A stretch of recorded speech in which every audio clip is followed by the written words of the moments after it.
감사와 기쁨과 진정한 찬양은 우리 예수님으로부터 나오는 줄 믿습니다. 아멘. 어둠 속에 헤매이던 내 영혼 갈 길 몰라 방황할 때에 주의 십자가 영광의 그 빛이 나를 향해 비추어 주셨네. 주 공기보다 더 붉은 내 죄 그리스도의 피로 씻기어 완전한 사랑 주님의 은혜로 새 생명 주께 얻었네. 은혜 아니면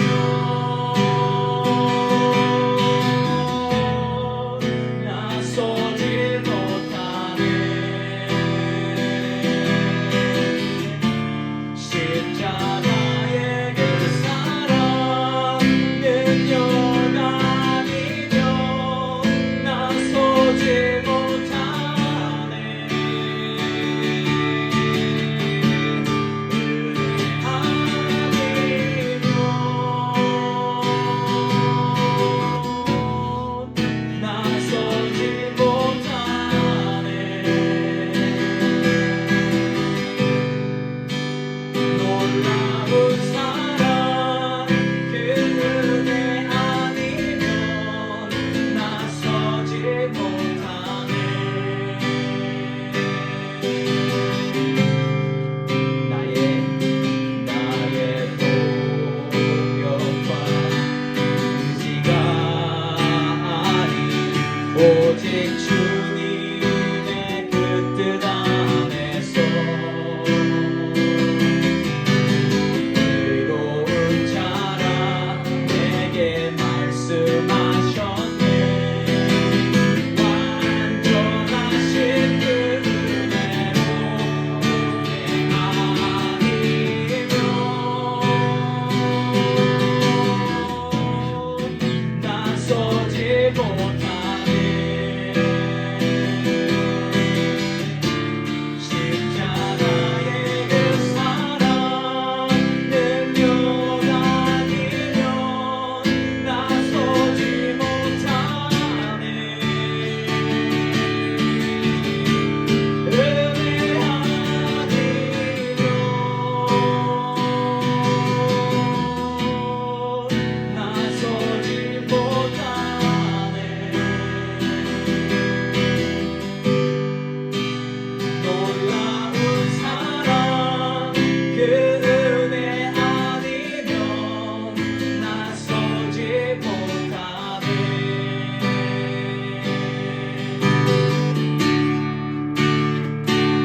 목마른 나의 영혼 주를 부르니 나의 맘 만져 주소서. 주님만을 원합니다. 더 원합니다. 나의 맘 만져 주소서. 주께 가까이 주께 가까이 나를 이끄소서. 간절히 주님만을 원합니다. 채워주소서. 주의 사랑을 정한 찬양 드릴 수 있도록 주께 가까이 주께 가까이 나를 이끄소서. 간절히 주님만을 원합니다.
주소서.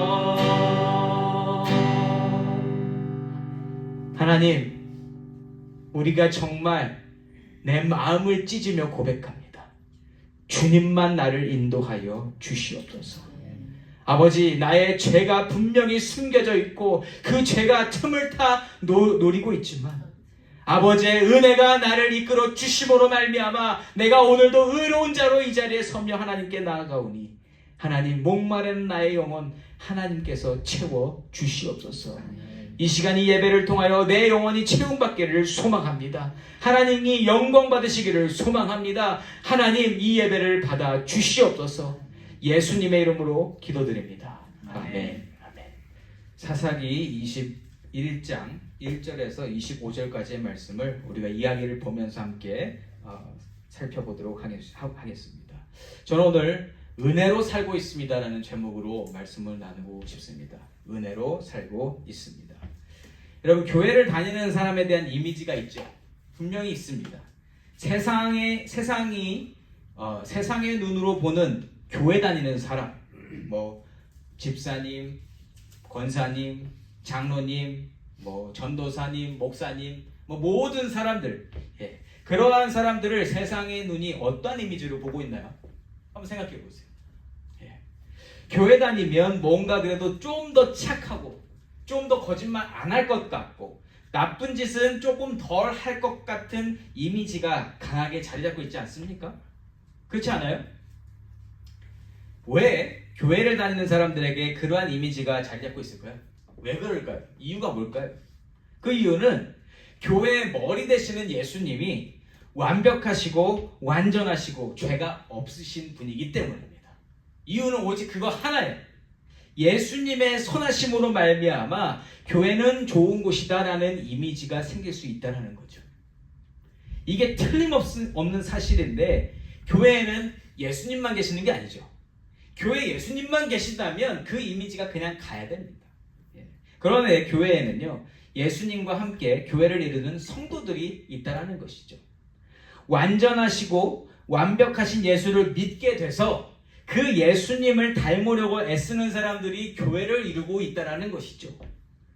예수님이 교회의 머리 되시고 성도들이 예수를 닮고자 하는 모습으로 모여 있지만 교회 안에 있는 성도들 중에 그 누구도 예수님처럼 똑같이 될 수 있는 사람은 없다라는 겁니다. 없습니다.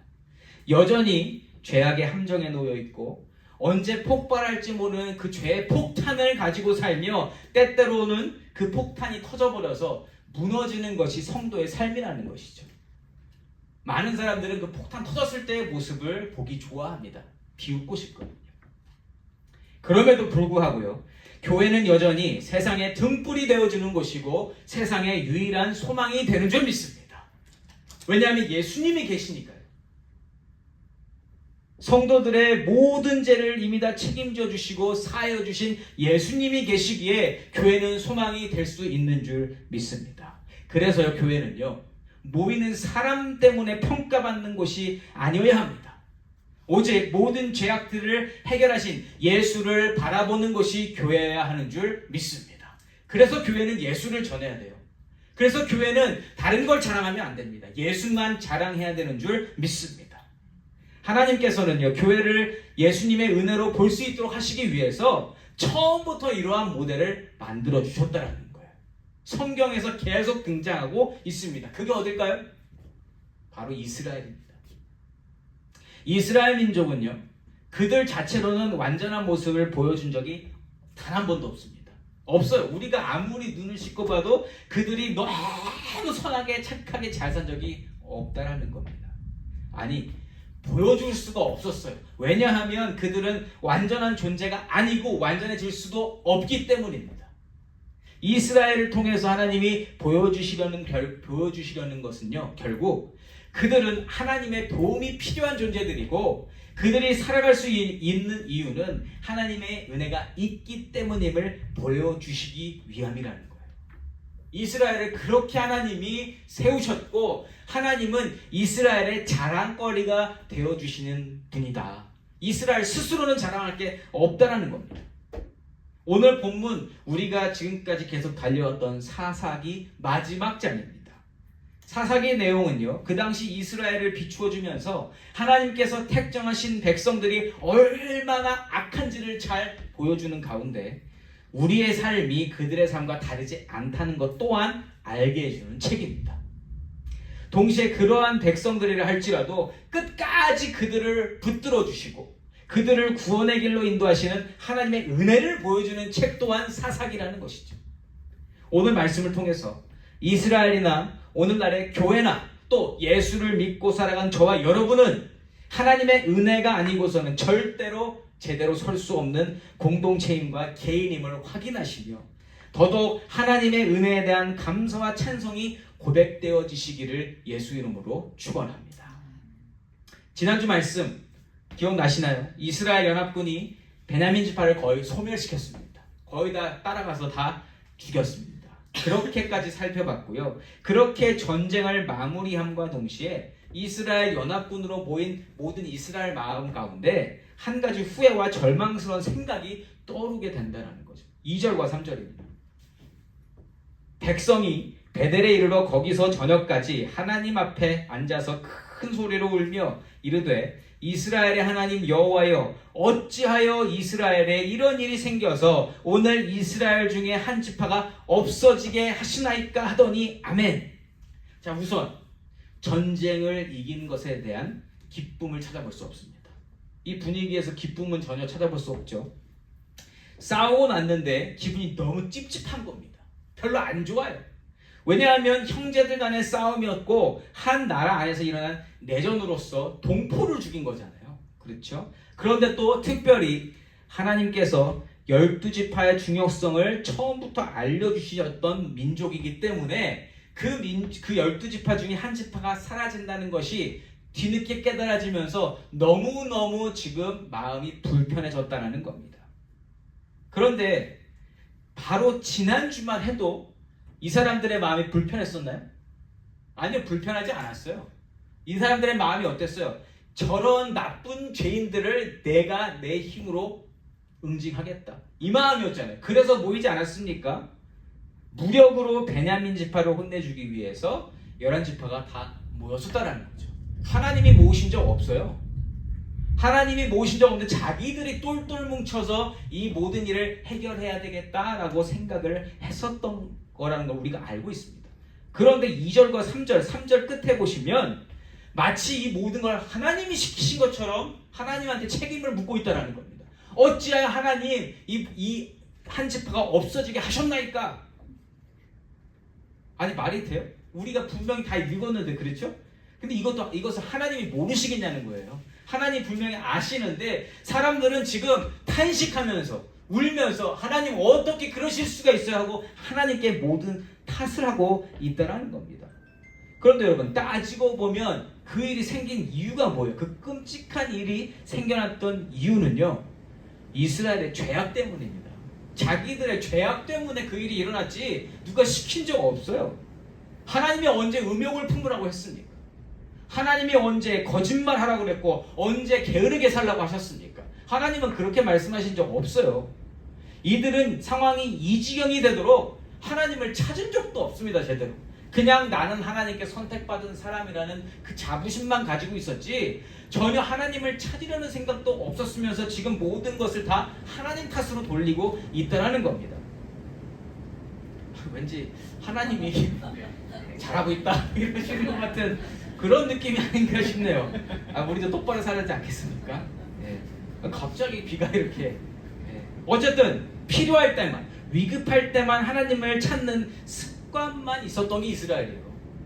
이렇게 비 오면 하나님 비 오지 않게 해주세요. 이렇게 했던 게 이스라엘이었다는 겁니다. 하나님과 관계를 제대로 맺는 게 없었어요. 하나님이 원하시는 건 바로 그건데 관계. 하나님을 여전히 붙들고 있다고 스스로는 믿었습니다. 그런데 사실 하나님보다는 스스로를 믿었어요. 스스로를 믿었고 스스로의 안위를 위해 살아왔던 삶의 결말이 결국 음행이었고 게으름이었고 거짓말이었고 집단 윤곽과 살인으로 나타난 겁니다. 이건 다 자기 무덤 판 거라는 거예요. 자기의 죄 때문에. 모든 잘못이 스스로에게 있음에도 이스라엘은 이 모든 책임을 하나님께 다 옮기고 있다는 겁니다. 원망하고 있다. 여러분, 이게요, 하나님이 친히 택하신 이스라엘의 실체입니다. 하나님이 선택하셔서 하나님이 있게 하신 그 이스라엘인데, 이 그들의 실체가 바로 이러한 거짓말과 남 탓하는 원망하는 모습이다라는 거예요. 여러분, 교회를 이루는 성도들의 실체도 똑같습니다. 저와 여러분도 결국 코너에 몰리면 이렇게 하나님 원망하는 사람들이라는 걸 우리가 알고 있다라는 겁니다. 이건 다른 사람 이야기가 아니에요. 그래서 여러분, 교회 안에서 선하신 분은요, 오직 교회의 주인 되시고 머리 되신 우리 예수님 한 분밖에 아니 계신 줄 믿습니다. 그래서 우리는 우리 스스로를 자랑할 수 없다라는 거예요. 오늘 조금 반짝 자랑할 게 있을 수 있어요. 그런데요, 그걸로 자랑하다 보면 결국 넘어집니다. 결국 실망을 안겨줍니다. 결국 누군가 그걸 보고 비웃을 겁니다. 그래서 우리는 예수님밖에 자랑할 수가 없다라는 거예요. 이 사람들의 답답하고 어리석은 모습이 무엇인가? 자신들의 죄에 대해서는 너무 무감각한데 하나님 백성이라는 프라이드는 대단하다는 거예요. 요즘 교회도 똑같습니다. 교회 다닌다라는 그 프라이드는 대단한데, 여러분, 하나님 앞에서 짓는 죄에 대해서는 무감각하다라는 거예요. 그게 성경에서 어떻게 나오고 있는가? 스스로를 하나님의 백성이라고 느끼는 것 중에 하나가 뭐냐면 율법 지키는 백성이라는 거예요. 나는 율법 지키는 백성이다. 다른 건 다 몰라도 하나님 주신 율법은 어기지 않으려고 한다는 그 자부심이 이들을 살게 한다는 것이죠. 한 지파가 사라지는 것에 대한 이 불안감 이전에 이 사람들이 뭐 했습니까? 모여서 처음에 전쟁하기 전에 다 같이 선포했어요. 11지파가 모여서. 그게 1절 말씀입니다. 1절 말씀 제가 읽어봅니다. 이스라엘 사람들이 미스바에서 맹세하여 이르기를 우리 중에 누구든지 딸을 베냐민 사람에게 아내로 주지 아니하리라 하였더라. 아멘. 이게 무슨 내용인지 아세요? 베냐민을 이방인으로 취급한 거예요. 이스라엘 사람들은 이스라엘 사람들하고만 결혼을 해야 됩니다. 그 이스라엘 혈통을 지켜야 되기 때문에. 그런데 그 율법을 가지고 자기들끼리 약속을 했어요. 베냐민은 나쁜 놈들이니까 우리 그들에게 아내를 주지 말자. 11지파가 모여서 하나님 앞에 약속을 한 겁니다. 하나님이 받지 않으신 약속인데도 자기들이 약속하고 그걸 지키려고 한다는 거예요. 죄악을 행한 자들, 그들은 이제 이방인이다, 이렇게 생각을 했다라는 것이죠. 자, 그렇게 모든 선포를 하고 전쟁을 했는데 나중에 보니까 어떻게 돼요? 베냐민이 사라질 지경에 놓였습니다. 그 베냐민의 대가 끊어지게 생겼다라는 거예요. 자, 그랬는데 그렇게 돼서 이제는 그들을 살려야 되는데 자기들이 약속했잖아요. 딸들 안 주기로. 근데 베냐민에 있는 여자들 다 죽였거든요. 그러면 이 대를 어떻게 이어나가야 하나? 지금 그거 고민에 빠진 겁니다, 이 사람들이. 네. 하나님을 원망하는 이유가 따지고 보면 자기들 잘못이에요. 자기들이 이렇게 약속을 지켜야 하기 때문에 베냐민을 도울 수가 없는데 이게 다 하나님 때문입니다. 하나님이 이렇게 하셨잖아요. 하나님이 우리한테 그렇게 약속을 지키게 하셨잖아요. 모든 걸 다 하나님 탓으로 하고 있다는 거예요. 어떻게 할 수 있는 방법도 모르겠고 자신들이 내뱉은 말을 되돌릴 수도 없겠으니까 우선 하나님께 다 맡긴다는 뜻으로 제사를 드립니다. 4절입니다. 이튿날에 백성이 일찍이 일어나 거기에 한 제단을 쌓고 번제와 화목제를 드렸더라. 아멘. 이스라엘이 배워서 하는 것 중에 하나가 뭐냐면 뭐 되다가 안 되면 제사 드립니다. 뭐 되다가 안 되면 하나님께다가 하나님 안 되겠습니다. 금식하고 나가. 그러면 하나님이 들어주실 때가 많다라는 거예요. 어쨌든. 그런데 여러분, 이 모습이요, 정말 그 속마음을 보면 너무나 속보이는 모습이지만 결국 하나님의 사람으로서 아무것도 할 수 없을 때, 막막함의 끝에 서 있을 때 할 수 있는 일은 하나님을 찾아가는 것이다 라는 것을 결론적으로는 보여주는 거예요. 아무리 그 사람이, 그 인간이 정말 급이 낮은 채로 정말 악하게 살았어도 하나님을 찾아갈 수 있는 것이 은혜인 줄 믿습니다. 오늘 이스라엘이 그렇게 자기들이 하나님 원망하고 자기들이 파놓은 무덤 때문에 어려움에 처했어도 결국엔 하나님께 나아가는 모습을 보여주고 있다는 거예요. 여러분, 이거는요, 하나님이 원하시는 것이 무엇인지를 잘 보여주는 대목입니다. 하나님이 뭘 중요하게 여기시는지를 우리가 항상 기억하고 살아야 된다는 거예요. 하나님께 있어서 중요한 게 뭔지 아십니까? 하나님이 원하시는 게 뭔지 아세요? 죄짓지 않는 거 그건 둘째 문제입니다. 죄짓지 않는 거는요, 나중에 너희들이 정말 죄짓지 마라 이렇게 하시는 건 그들이 이제 회개하고 죄사함을 받은 이후에 그렇게 하지 말라는 것이고, 그 이전에 하나님이 원하시는 건 뭐다? 죄사함 받는 거예요. 죄인으로 태어난 죄인들이 죄를 지은 걸 깨닫고 하나님께 찾아와서 하나님, 내 죄를 내가 사할 수가 없겠습니다. 내가 해결할 수가 없겠습니다. 하나님 해결해 주세요 해서 하나님으로 말미암아 죄사함을 얻는 것, 이게 하나님이 가장 먼저 원하시는 것인 줄 믿습니다. 이건 안 바뀌어요. 하나님만이 그 영혼을 죄에서 구원해내실 수 있음을 깨닫고 하나님의 사람으로 살아가는 것, 하나님이 이걸 가장 먼저 원하시는 줄 믿습니다. 이걸 원하신다라는 거예요. 그들이 어떤 삶을 살았던지 간에 자신의 죄를 깨닫고 죄를 해결하실 하나님을 알게 되는 것, 이거를 가장 중요하게 여기신다라는 거죠. 그런데 여러분, 우리는요, 우리의 실망스러운 모습이나 교회의 실망스러운 모습이나 이스라엘의 실망스러운 모습을 보면 어떻습니까? 너무너무 절망하고 좌절합니다. 어떻게 그럴 수가 있는가? 어떻게 예수를 믿는 사람이, 어떻게 하나님의 백성이 이렇게 살 수 있는가라고 우리는 거기서 무너진다라는 거예요. 안 그러세요? 나는 어떻습니까? 나 스스로를 볼 때 우리가 언제 무너지냐면, 나 예수 믿는 사람인데 내가 어떻게 이럴 수가 있지? 라고 하면서 거기서 무너진다라는 거예요. 근데 여러분, 우리를 지으신 하나님께서요, 그러한 우리의 실체를 이미 다 알고 계십니까? 모르고 계십니까? 여러분, 우리가 교회 다니는 사람들한테 실망하는 이유가 뭐예요? 기대치가 있기 때문이에요. 아까 이미지 말씀드렸잖아요. 교회 다니는 사람들의 이미지. 사람들은요, 그 이미지를 가지고 안 그럴 것이다라는 기대를 가지고 봤는데 그거가 충족이 안 되면 거기서 실망을 한다는 거예요. 근데 여러분, 기대가 없는 사람, 여러분, 방금 교도소에서 나온 사람이 또 죄를 지면 거기에 대해서 실망해, 안 실망해? 별로 실망 안 해요. 왜냐면 이미 죄를 졌잖아요. 너무 좀 심했나? 어쨌든 죄송해요. 제 수준이 그밖에 안 돼요. 자, 하나님이 우리를 보실 때 우리를 다 아신다라는 거예요. 뭘 아시냐면 우리가 죄질 걸 아시는 분이에요. 그러니까 우리가 죄를 안 지을 거에 대한 기대를 안 하시는 분이라는 거예요. 거기에 대해서 기대를 하시는 분이 아니라 네가 죄를 지면 내가 용서해 줄게, 이렇게 우리에게 다가오신 분이에요. 네가 죄인인 걸 알겠는데 네가 나에게로 와야지 용서받을 수 있다. 하나님이 이렇게 우리에게 와주신 줄 믿습니다. 그렇다면 하나님 앞에서 내가 죄를 짓는 것은 그게 실망드리는 게 아니라는 거예요. 하나님은 그것 때문에 실망하시는 분이 아닙니다. 이미 아셨는데요. 그렇게 죄질지를 아셨는데 뭐하러 실망을 하십니까?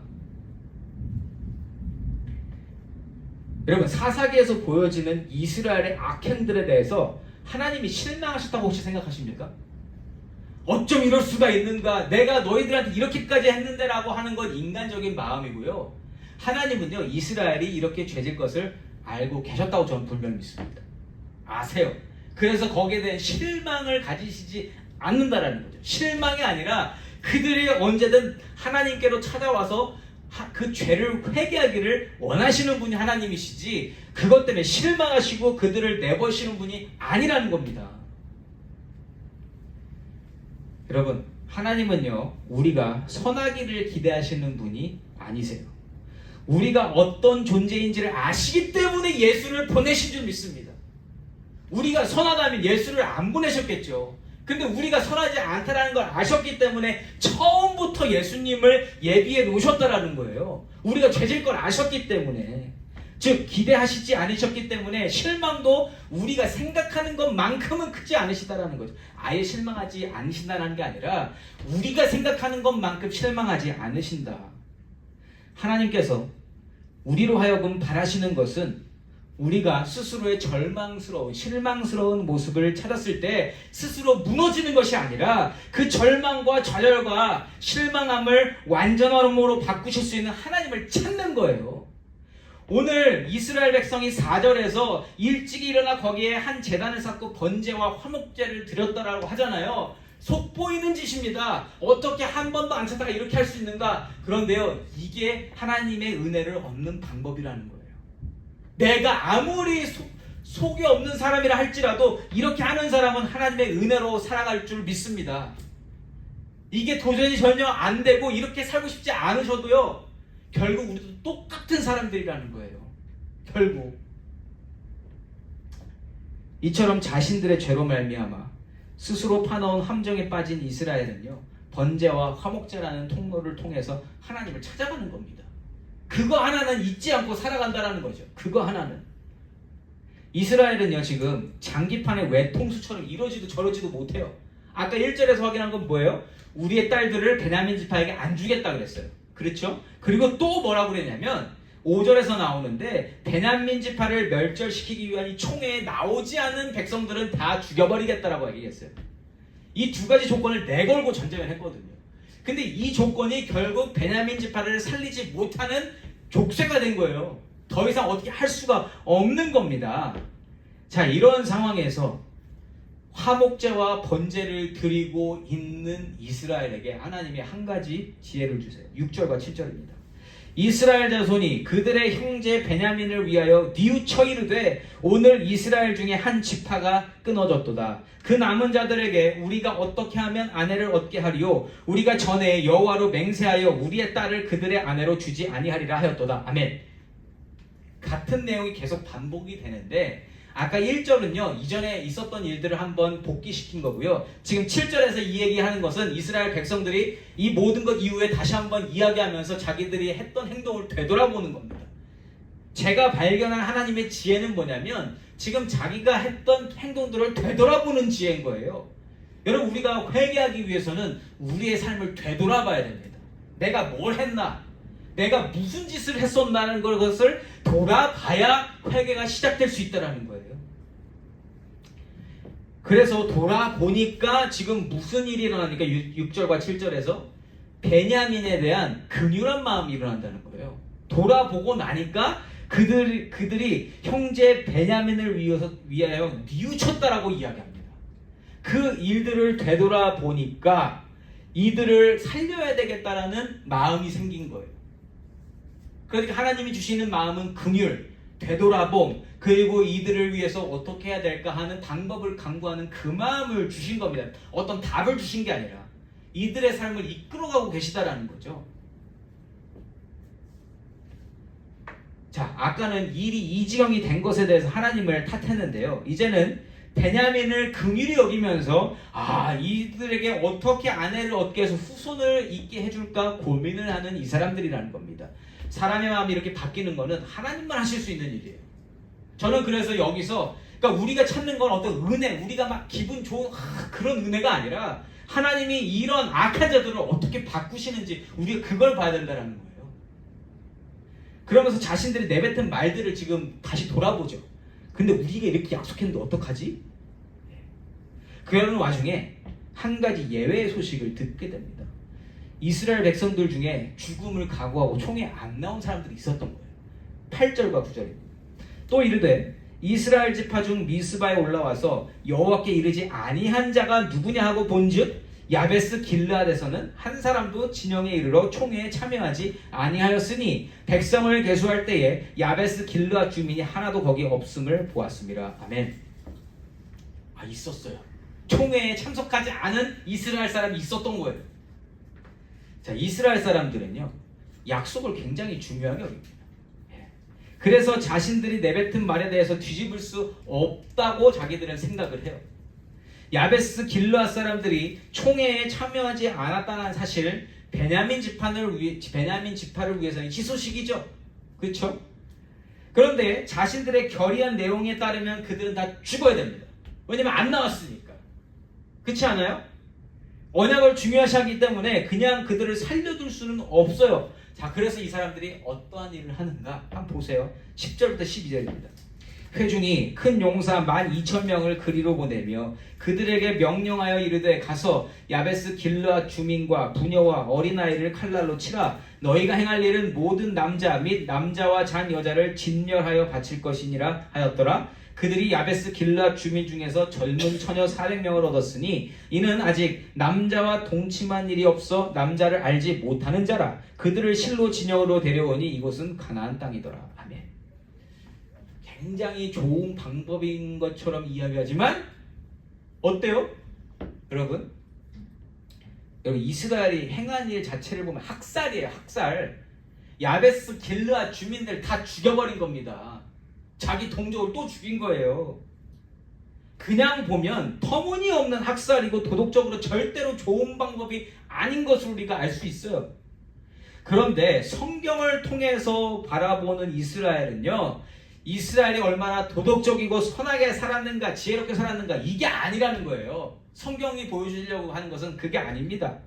성경을 통해서 우리가 봐야 하는 것은 이스라엘의 삶이 아니라 지지리도 말 안 듣고 안 변하는 이 이스라엘, 정말 악행을 저지르는 이스라엘을 하나님께서 어떻게 인도하시는가, 우리가 여기에 중점을 둬야 된다는 거예요.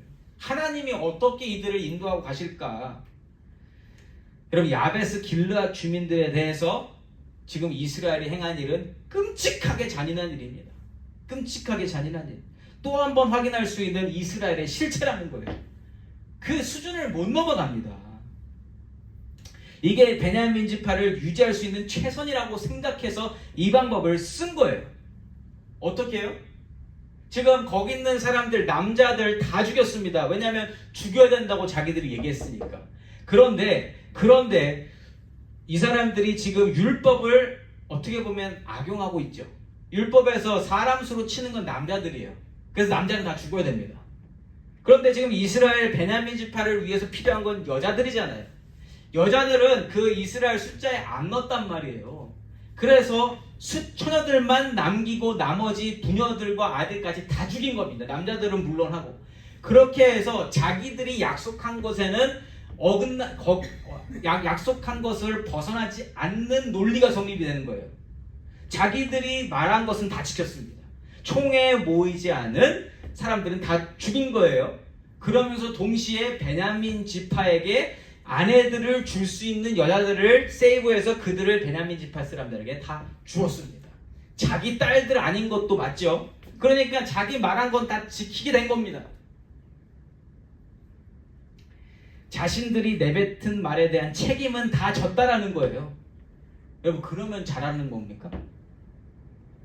그러면 잘하는 거예요. 우리가 봐도 아무리 봐도 잘한 것이라고 말해줄 수 없는 거잖아요. 그런데 이들은 지금 그렇게 모든 일들을 감행해 나가고 있다라는 겁니다.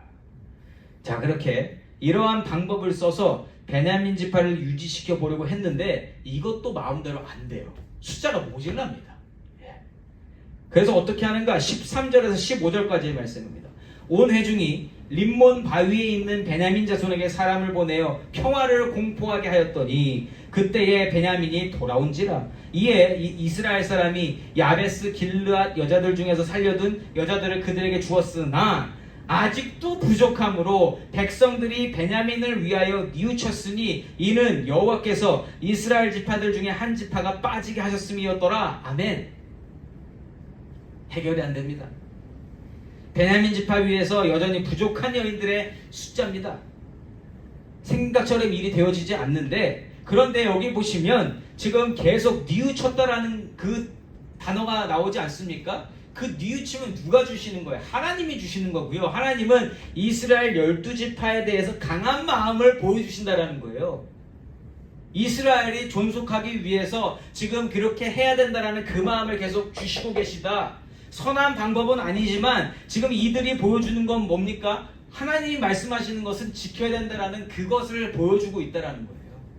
선하고 도덕적인 걸 떠나서 하나님께서 이러한 상황들을 그 마음속에 각인시켜 주시고 계십니다. 이렇게 되면서 이스라엘은요, 또 자신들이 내뱉은 말들을 상기시키면서 또 회의를 해요. 16절에서 18절입니다.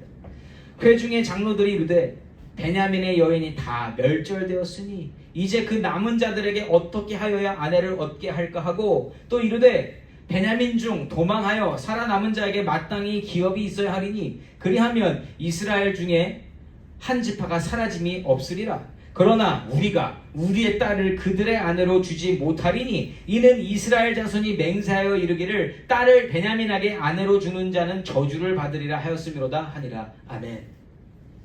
또 똑같은 말이 나오죠. 우리가 이렇게 결정했는데 우리가 어떻게 하냐, 이거 할 수 있는 방법이 없다. 상황이 어쩔 수 없을 때 자신들이 내뱉은 말만큼은 되돌릴 수 없다라는 강한 신념을 이상하게 보여주고 있다는 거예요. 자기 말은 이거는 되돌릴 수 없다. 저는 이 장면에서요, 살짝 이해하지 못하겠는 또 한 가지 장면이 생각났습니다. 이삭이 야곱에게 축복을 하고 나서 에서가 그 다음에 들어올 때 에서가 자기도 축복해달라니까 이삭이 뭐라 그럽니까? 내가 이미 축복했다. 내가 이미 축복을 했기 때문에 너한테 더 이상 축복할 수 없어. 저는 이 부분을 읽을 때마다 아니 그냥 바꾸면 안 되나 이거? 아니 인간적으로 그냥 바꾸면 되는 거라고 생각이 들거든요. 지금도 확실하게 이해를 못하겠어요. 그런데 하나님이 애초부터 그렇게 계획을 하셨고, 그리고 하나님이 태어나기 전부터 야곱과 에서에 대해서 그 두 사람의 그 위치가 바뀐다라는 것을 이미 말씀하셨기 때문에, 하나님의 뜻이기 때문에 우리가 이해하고 안 하고는 별로 중요하지 않습니다. 그런데 그렇게 말이라는 거, 하나님의 언약, 약속을 지키는 거에 대해서는 하나님이 항상 그거에 대해서는 양보를 하신 적이 없다라는 거예요. 왜냐하면 하나님이 약속하신 것을 반드시 지키시는 분임을 항상 보여주시지 않습니까? 적어도 이스라엘이 그 부분을 오늘은 보여주고 있다는 거예요. 그들의 행동이 너무 악하지만 어쨌든 상황이 다시 한번 가로막히게 됐을 때에 자신들이 스스로 내뱉은 말들을 떠올리면서 그것을 떠나서 어떻게 해야 될까 또 고민을 한다는 거예요. 그러다가 방법을 하나 생각해냅니다. 19절에서 21절 말씀입니다. 또 이르되 보라, 베델 북쪽 르보나 남쪽 베델에서 세겜으로 올라가는 큰 길 동쪽 실로에 매년 여호와의 명절이 있도다 하고, 베냐민 자손에게 명령하여 이르되 가서 포도원에 숨어 보다가 실로의 여자들이 춤을 추러 나오거든 너희는 포도원에서 나와서 실로의 딸 중에서 각각 하나를 붙들어 가지고 자기의 아내로 삼아 베냐민 땅으로 돌아가라. 아멘. 자, 이게 무슨 시츄에이션입니까? 자, 이스라엘에는 절기가 있어요. 3대 절기 하면 뭐예요? 6월절, 7.7절, 초막절입니다. 자, 그러한 절기들이 있는데 실로라는 곳은 이때까지만 해도 언약궤가 있는 그 예배의 중심지였어요. 자, 이렇게 실로에 절기가 되면 여자들이 나와서 춤을 출 수 있는 그러한 일이 허락되어졌다는 겁니다. 여자들은 나설 수 없는 건데 요때에 그때 절기에만 여자들이 나와서 춤을 출 수 있게 됐다라는 거예요. 그걸 이스라엘 사람들이 다 알고 있습니다. 자, 그런데 지금 뭐라 그래요? 그렇게 실로에 나와서 춤추는 여자들은 이스라엘 사람들인 거죠. 이스라엘 사람의 딸들이 나와서 그렇게 춤을 추는 겁니다. 자, 그런데 지금 이스라엘 이 장로들이 모여서 뭘 결정해요? 자, 베냐민 지파는 들으라. 자, 이 매년 절기마다 실로에서 여자들이 나와서 춤을 추는데 가서 납치해서 네 여자 삼아라, 네 아내로 삼아라, 이렇게 얘기하는 겁니다. 이 올바른 방법인가요? 어떻게 생각하십니까? 아니잖아요. 납치하는 게 어떻게 옳은 방법이냐는 거예요. 굉장히 억지스러운 방법 아니겠습니까? 그런데 이렇게 춤추는 여인을 납치해서 아내로 삼으면 자기들이 내뱉은 말들은 다 피해갈 수 있는 거예요. 자, 첫 번째, 아내를 주지 않기로 했는데 여기서 이렇게 납치해서 데려가면 내가 준 거는 아니잖아요. 말은 맞잖아요. 말장난 같은데 말이 맞잖아요. 이게 자기들이 낸 지혜니까요, 지금. 그래서 거기에 성립이 돼요. 그리고 또 이스라엘 여인들과 혼인하게 되어서 혈통까지 지키게 됩니다. 그러니까 이게 자기들 율법에도 맞고 자기들이 말한 거에도 이게 피해갈 수 있는 그러한 방법이라는 거예요. 그리고 또 이런 억지스러운 방법을 숨기지도 않습니다. 21, 22절 말씀입니다. 만일 그의 아버지나 형제가 와서 우리에게 시비하면 우리가 그에게 말하기를 청하건대 너희는 우리에게 은혜를 베풀어 그들을 우리에게 줄지니라. 이는 우리가 전쟁할 때에 각 사람을 위하여 그의 아내를 얻어주지 못하였고 너희가 자의로 그들에게 준 것이 아니니 너희에게 죄가 없을 것임이니라 하겠노라 하매. 아멘. 뭐라 그럽니까? 만약에 근데 그렇게 딸을 뺏긴 집안의 아버지나 누구예요? 형제가 와서 당신들 뭐 하는 겁니까? 라고 하면 뭐래요? 그냥 우리에게 은혜를 베풀어 그들에게 주세요? 라고 하겠다. 자기가 그렇게 이야기해 주겠다는 거예요. 그러면 일이 끝난다고 합니다. 지금 만약에 우리가 사는 세대에서 이렇게 하면 이거 돼요? 안 돼요? 안 되잖아요. 그때 당시에도 이거 말이 안 되니까 이미 이야기를 한 겁니다. 와서 컴플레인 할 게 뻔하니까. 컴플레인이 아니죠. 이거는 사람 가슴이 찢어지는 일입니다. 내 딸을 납치해서 그렇게 베냐민 제백에 준다고요? 그런데 여기서도 우리가 보는 게 뭐예요? 이스라엘이 중요하게 여기는 거 뭐예요?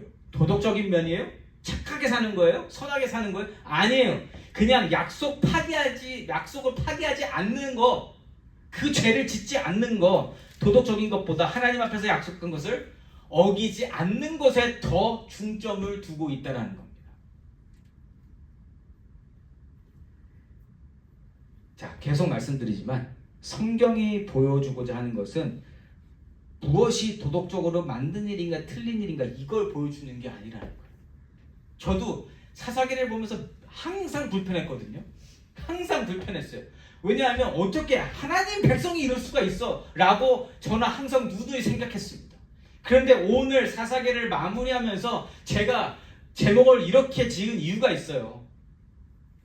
중점은 이 사람들을 보는 게 아니라는 거예요. 이 사람들을 이끌어 가시는 하나님의 은혜를 보는 게 결국 우리가 봐야 될 거다라는 것이죠.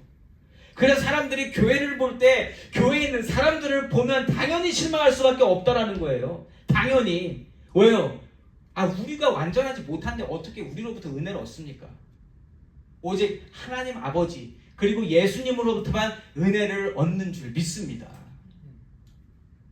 이들의 행실이 얼마나 악하고 추잡스러운지에 대해서 적나라하게 보여주면서 그러면서 우리에게 볼 수 있도록 하는 건 무엇인가? 그들을 인도하시는 하나님의 마음을 보게끔 성경이 인도하고 있다는 겁니다. 하나님 마음은 오죽하시겠습니까? 여러분, 그들에 대한 실망은 그렇게 크지 않다 하더라도 나를 자랑하라고 만들어 놓으신 자들이 나를 먹칠하고 있다 그러면 어떻겠어요? 어떻겠어요? 하나님 마음은 타들어 가신다는 겁니다.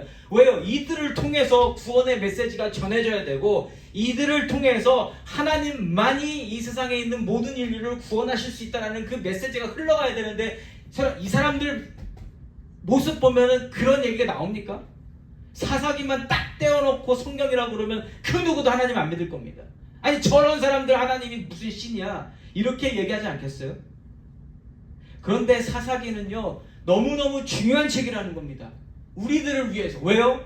이러한 사람들이라 하더라도 하나님이 그들을 놓지 않으시더라는 거예요. 이 사람들을 통해서 하나님이 또한 역사하셔서 예수님을 보내시더라는 거예요. 사사기 마지막 부분을 읽고 마치겠습니다. 23절에서 25절입니다.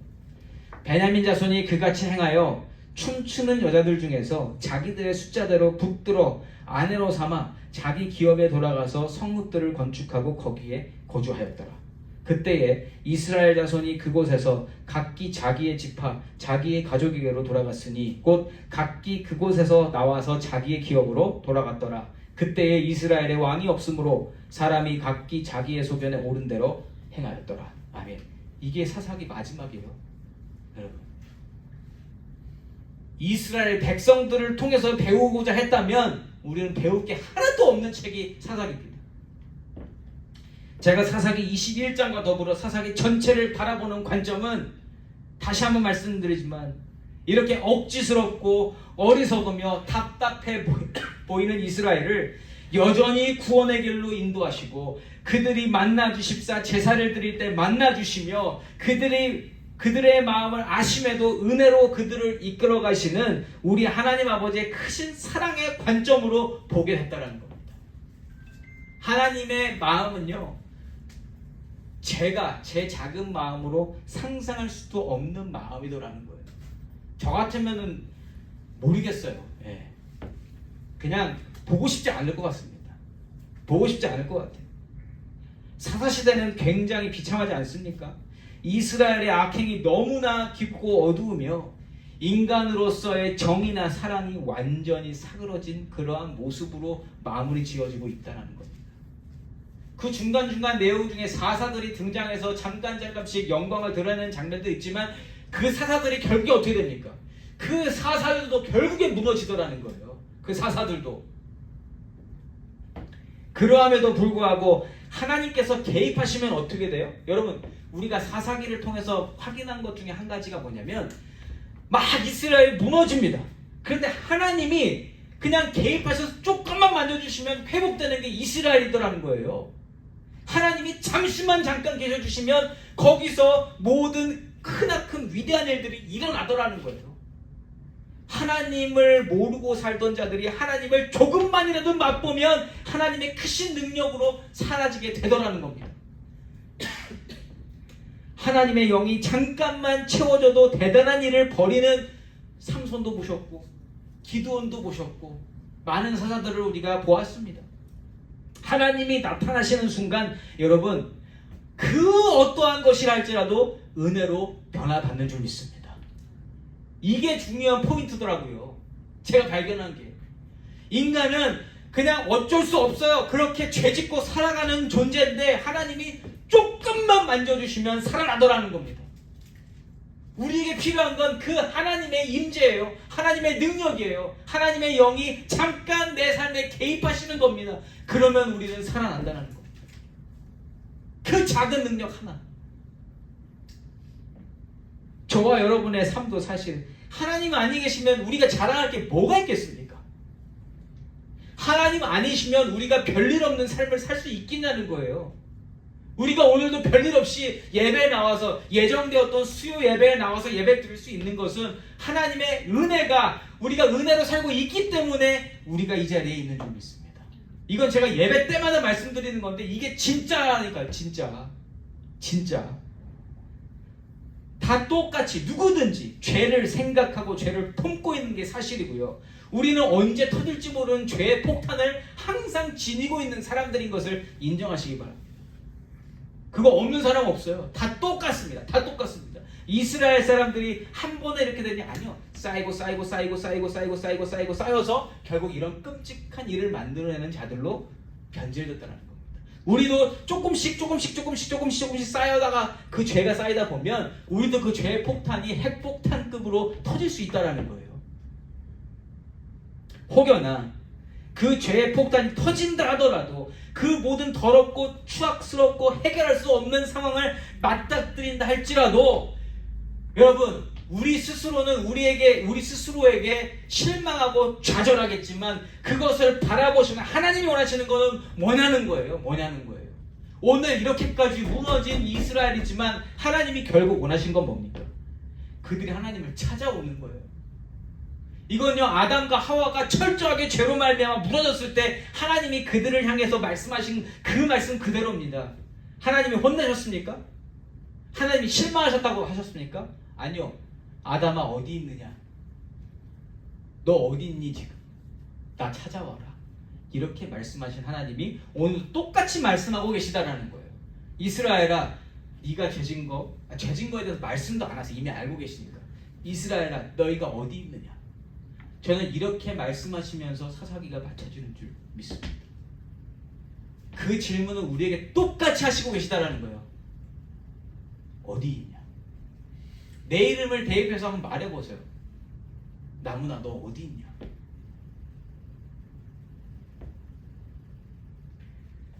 여러분 오늘 우리가 은혜를 이야기하고 있는데요.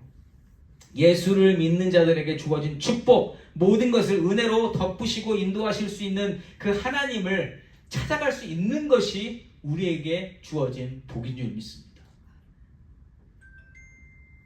그렇다고 해서 우리가 인생을 막 살 수 있느냐? 죄의 폭탄을 터뜨려도 되느냐? 아니요. 그 말씀을 드리는 게 아니잖아요. 진짜 하나님을 만나고 사는 인생이라면 그 죄의 폭탄을 가지고 있다 하더라도 이것은요 절대로 터지지 않을 수 있다라는 거예요. 왜요? 예수로 살면 예수와 가까이 살면 죄랑 멀어지기 때문에 그거를 밟거나 차거나 만질 만한 그러한 찬스조차 없어진다는 거예요. 그러나 예수가 사라지면 내 삶 속에서 하나님과 거리가 생기면 우리는 다시금 죄의 폭탄을 집어들고 언제 터질지 못할 그 폭탄을 가지고 살게 된다는 겁니다. 여러분, 우리 안에 있는 그 죄악은요, 우리를 삼키려고 계속 준비 중에 있습니다. 우리는 유혹과 미혹에 언제 무너질지 모르는 연약한 존재임을 우리가 기억하고 살아야 합니다. 그리고 혹시나 그렇게 무너졌을 때에 하나님은 나에게 기대하셨다가 실망하시는 것이 아닌 것을 다시 한번 기억하시고요. 이미 아셨기 때문에 예수를 보내주신 분님이 기억나시면 좋겠습니다. 그리고 예수님께 다시 나아가셨으면 좋겠습니다. 그리고 오늘 우리가 불렀던 찬양과 같이 예수님 그 보혈 찬송을 부르면서 맞아, 내 죄는 이미 다 십자가에서 해결됐지, 사단아 물러가라 하시면서 다시금 하나님을 찾으실 수 있는 저와 여러분이시기를 소망합니다. 예수를 믿는다는 것은요, 이미 나의 죄를 아신 하나님께서 그 모든 죄를 다 용서해 주셨음을 믿는 거잖아요. 하나님이 실망치 않으시고 오늘도 나를 구원의 길로 인도하신다는 것을 믿는 것이 예수 믿는 일입니다. 사랑하는 성도 여러분, 오늘 사사기를 마치면서 이스라엘에 대한 실망감이 생길 수 있습니다. 그러나 실망하지 않으셨으면 좋겠습니다. 실망 이전에 기대부터 안 하셨으면 좋겠습니다. 앞으로 성경을 읽으실 때 이스라엘 백성에 대한 기대를 안 하셨으면 좋겠어요. 이스라엘을 바라보실 때 죄인으로 바라보시면 좋겠어요. 그리고 그 죄인을 인도하시는 하나님께 중점을 두고 하나님의 역사에 관심을 가지시고 하나님을 따라가시는 저와 여러분이시기를 소망합니다. 왜요? 죄인은 끝까지 죄인이니까. 그러한 죄인을 건져주신 은혜만이 능력이지 죄인에게는 처음부터 기대할 만한 것도 없었다라는 겁니다. 저와 여러분도 마찬가지입니다. 스스로에게 말씀, 다른 사람 말고 스스로에게 기대하지 마세요. 내가 나 스스로 무언가를 할 수 있다는 것을 생각하지 마시기 바랍니다. 오직 예수님, 나를 인도하시는 하나님, 예수님만이 나를 선하게 인도하실 수 있다라고 분명히 마음속에 다짐하시고 그렇게 하나님을 쫓아가시는 저와 여러분이시기를 소망합니다. 나에게는 소망 없습니다. 그러나 나를 건져주신 하나님께 소망이 있음을 우리가 항상 기대하고 나아가야 하는 줄 믿습니다. 그래서 우리가 항상 기대해야 되는 것은 오늘을 아무 별일 없이 살 수 있도록 인도하시고 보호하시는 하나님의 은혜를 기대해야 된다는 거예요. 하나님의 은혜로 말미암아 내가 오늘 이만큼 살 수 있습니다. 하나님, 나 스스로나 교회에 기대를 하는 것이 아니라 나를 구원하시고 교회를 세워 나아가실 하나님 아버지를 기대하며 오늘도 은혜로 감싸주시고 은혜로 살게 하시며 그 은혜로 힘과 능력과 지혜를 얻어 살며 그 은혜를 감사하고 찬양하는 것에 힘을 쏟는 귀하고 복된 우리 트루스 교회 성도님 되시기를 예수 이름으로 축원합니다. 아멘.